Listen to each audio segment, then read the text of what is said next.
안녕하세요. 안녕하세요. 아빠가 딸에게 쉽게 알려주는 법률 노하우 빠밤 아딸로입니다. 아딸로입니다. 짝짝짝. 벌써 두 번째 시간이네요. 저번주 시간에는 임대차 계약 전에 알아야 할 세 가지를 배워봤는데요. 궁금하시면 1편을 찾아보세요. 이번 시간에는 임대차 계약을 체결할 때 주의점과 확인해야 할 사항을 알아볼게요. 임대차 계약할 때 왠지 떨릴 것 같아, 아빠. 잘 모르니까 무섭기도 할 것 같고 괜히 좀 두렵고 임대차 계약하러 가서 조심해야 할 것이랑 그리고 계약 시에 알아야 할 것 좀 알려줘. 그래. 보통 전세나 월세 계약을 임대차 계약이라고 하는데 너 같은 경우는 처음으로 내 전 재산이 걸려 있는 큰 계약 체결을 앞두고 있으니 당연히 걱정도 되고 여러 가지 겁도 나겠지만 아빠가 알려주는 몇 가지만 조심해서 챙겨보면 절대 걱정 안 해도 돼. 잘 들어. 첫 번째, 첫 빠밤. 번째. 1편에서 등기사항 전부 증명서를 미리 발급받아 소유자가 누구인지를 미리 확인했잖아. 등기사항 전부 증명서의 소유자랑 계약 체결하러 온 사람이 똑같은 사람인지 본인이 맞는지 등기사항 전부 증명서의 이름과 주민등록번호하고 계약 체결하러 온 사람의 신분증을 확인해서 동일한 사람인지를 확인하는 것이 무엇보다 중요해. 오케이. 오케이. 그리고 1편에서 알려준다고 했던 만약에 대리인이 왔을 때 무엇을 확인해야 하는지에 대해서 상세하게 알려줄게. 중요한 거다, 그치? 그럼 집주인이 본인이 아닌 대리인이 계약하러 나왔을 때 우리 아버지 집인데요? 아니면 우리 어머니 집이에요? 우리 와이프 집인데요? 우리 남편 집이에요? 라고 하면서 대리인이 왔을 때 그러면 나는 어떻게 무엇을 확인해야 하지? 하고 멘탈이 붕괴될 수도 있거든. 그러면 잘 들어봐. 대리인이 만약에 나왔을 경우에 물론 공인중개사 사무실에서 나왔을 경우에는 알아서 다 확인을 시켜줄 수도 있지만 무엇보다 내 재산은 내가 지킨다라고 하는 관념을 가지고 내 스스로 명확히 무엇을 확인해야 되는지를 머릿속에 염두에 두고 실천하면 손해볼 일은 없거든. 첫 번째는 확인해야 할 첫 번째는 위임장이야. 위임장의 내용을 꼭 확인해야 해. 그 위임장에는 임대차 목적물의 소재지가 표시가 되어 있어야 하고 임대차 계약 체결할 권한을 누구에게 위임한다는 취지의 기재가 반드시 되어 있어야 하고 또 계약금이나 중도금, 잔금 등 보증금을 수령받을 권한을 수임인한테 위임했는지를 기재되어 있나가 확인할 필요가 있어. 위임장에는 그리고 반드시 인감도장이 날인되어 있어야 하고 위임장에 수임인, 즉 계약을 체결하러 온 대리인의 인적사항도 정확하게 기재되어 있는지를 꼭 확인해야 해. 아빠, 대리인의 인적사항까지 확인해야 돼?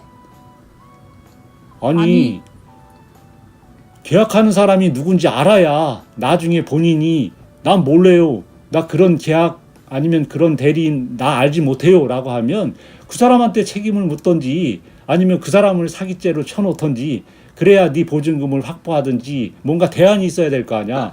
그러면 도장 찍으러 온 사람이 누군지 모르고 어떻게 계약을 해? 알았어. 그렇다고 왜 화를 내? 모를 수도 있지. 모를 수가 있지가 네 전 재산을 날릴 수가 있지 라는 말하고 똑같아 이 답답아. 미안 아빠가 너무 흥분했네. 그리고 또 있어? 그럼 집주인 본인이랑 직접 전화 통화를 해서 대리인에게 위임한 일이 있는지 그리고 그 대리인이 누구인지 꼭 확인해야 해. 그리고 상대방의 사전 동의를 얻어 녹취하는 것도 하나의 방법이지. 그리고 집주인의 인감증명서가 집주인 본인이 발급받은 것인지 확인할 필요가 있어. 인감증명서는 본인 또는 대리인이 발급받을 수도 있거든. 아니 근데 꼭 그렇게 전화까지 할 필요가 있어? 그럼 길 가다가 어떤 사람이 위임장과 인감도장을 주어서 대리인 행세를 하면서 사기당할 수도 있잖아. 사기는 안 당해. 인감증명서를 근데 또 본인이 발급받은 것이어야 돼? 왜? 대리인이 본인의 인감증명서까지 대리로 발급받았다고 하면 임대차 계약에서 그 생기는 문제는 보통은 전혀 모르는 사람이 사기치거나 위조하지 않거든.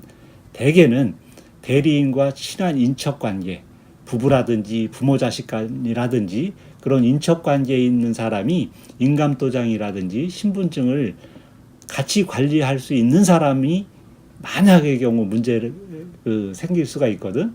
그래서 대리인이 본인의 인감증명서까지 대리로 발급받았다고 하면 본인의 위임장에서 본인의 위임 의사를 확인받는 것이 더 인정받지 못할 수도 있거든. 예를 들면 배우자가 상대방 모르게 대리로 인감증명을 발급받아서 위임장도 대리로 작성해서 도장 찍고 돈 받는 것도 대리인 계좌로 돈을 받고 그런데 정작 본인은 안 나오고 네 전 재산이 위험해질 수도 있다는 얘기야. 그리고 가장 중요한 건 대리인이 계약한다고 하더라도 어떤 경우에든 계약금, 중도금, 잔금 등 보증금은 반드시 집주인 명의 계좌로 송금하도록 해야 해.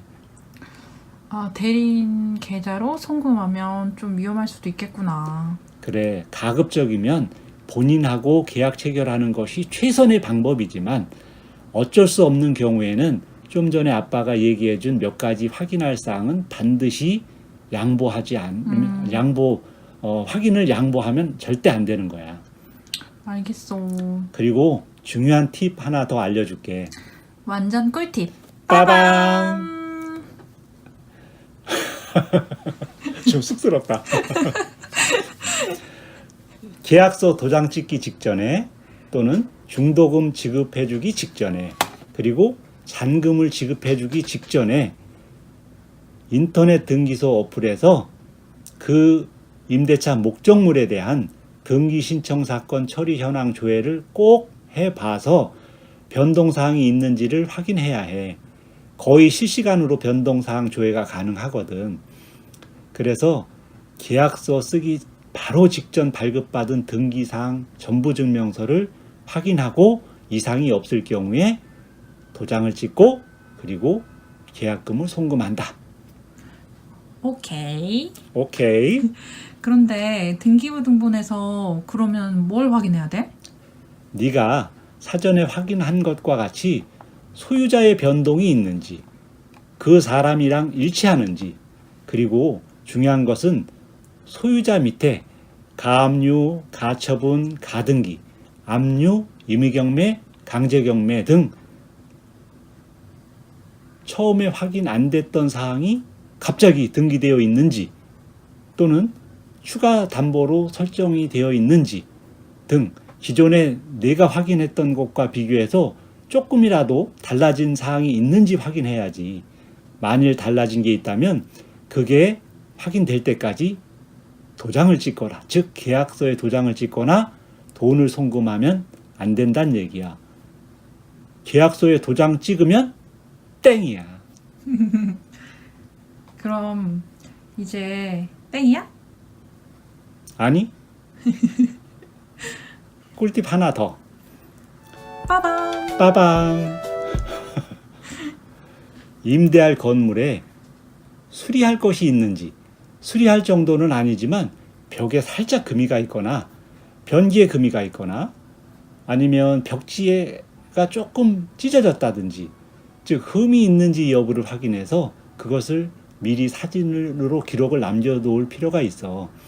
나중에 계약 기간이 만료가 돼서 원래부터 있는 하자인지 아니면 내가 사용하다가 생긴 하자인지 분쟁의 소지를 없애기 위해서는 거기에 이사 들어가기 전에 한번 둘러봐서 이상이 있다라고 하면 집주인과 같이 현장을 촬영해서 기록으로 남겨두는 것이 서로 나중에 내가 사용하다가 잘못된 것인지 아니면 원래부터 있었던 건지 그런 분쟁의 판단 기준이 되기 때문에 그런 기록을 남겨두는 것이 필요해. 아, 그런 것도 필요하구나. 알았어. 오늘은 정말 많이 배웠다.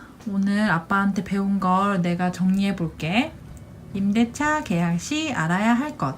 첫 번째, 소유자 본인 여부를 확인한다. 오케이. 두 번째, 두 번째. 대리인이 나왔을 경우 위임자를 확인하고 대리인과 통화해서 아니, 본인과 통화해서. 본인과 통화해서 진짜 위임했는지를 확인한다. 오케이. 세 번째, 집주인이 인감증명서를 본인이 발급받은 인감증명서인지 확인한다. 오케이.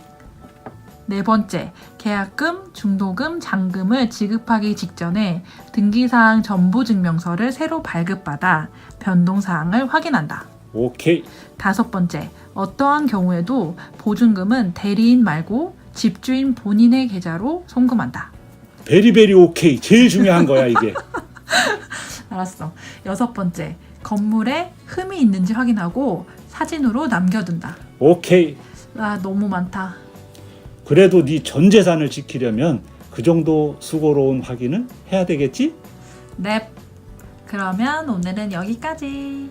다음 세 번째 시간에는 살고 있는 집이 경매가 진행되고 있다면 뭘 해야 할지 대해서 알아볼게요. 벌써부터 궁금해요.